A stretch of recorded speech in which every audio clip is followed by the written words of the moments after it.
Hello guys, mayong buntag sa tanan. So na ako karon sa Go Mall, Go Supermarket diri sa Benoit City. So maglaag ta atong tan-awon ang mga baligya nila diri.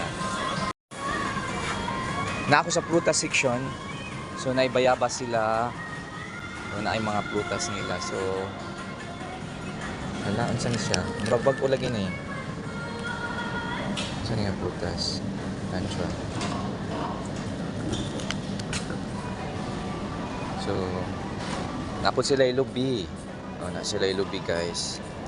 Hindi panita na. Na sila pumelo. So, daghan mga prutas diri. Na sila ay lahi nga klase nga melon oh. Oh.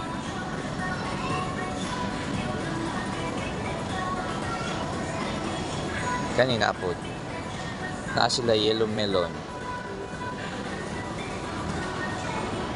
Klase-klase nga melon. Diri Okay. Tapos diri na ay jackfruit. Na ay saging.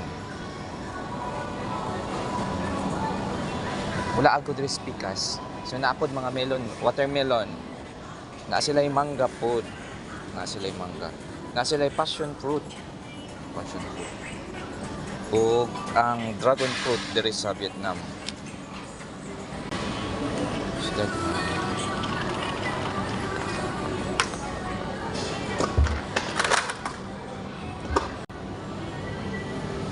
May mga grapes na sila ay so daghan prutas diri guys.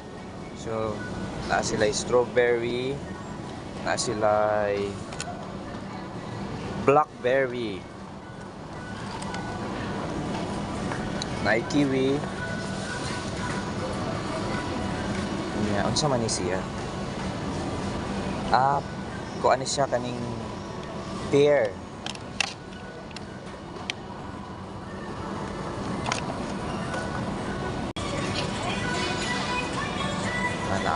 Na sila'y pula nga pear o green. Di ba na yung white ani, di ba? Mga klase-klase nga apple. Na yung apple nga nakita na ako nga first golden apple. Mao man yata ni siya. Lahi siya sa klase nga apple, sa uban nga mga apple. Na ako'y paliton, mupalit ko og honey. Na ko sa honey section.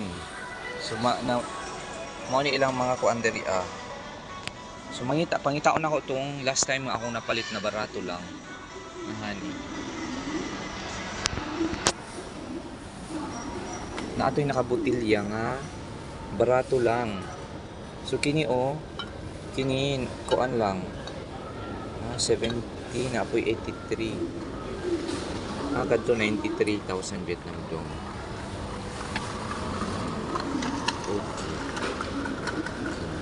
Nako og honey. So butangan na nako ni siya unya og ahos og sibuyas. Paulit na ko guys. So balik ta kay unya biyay na ko.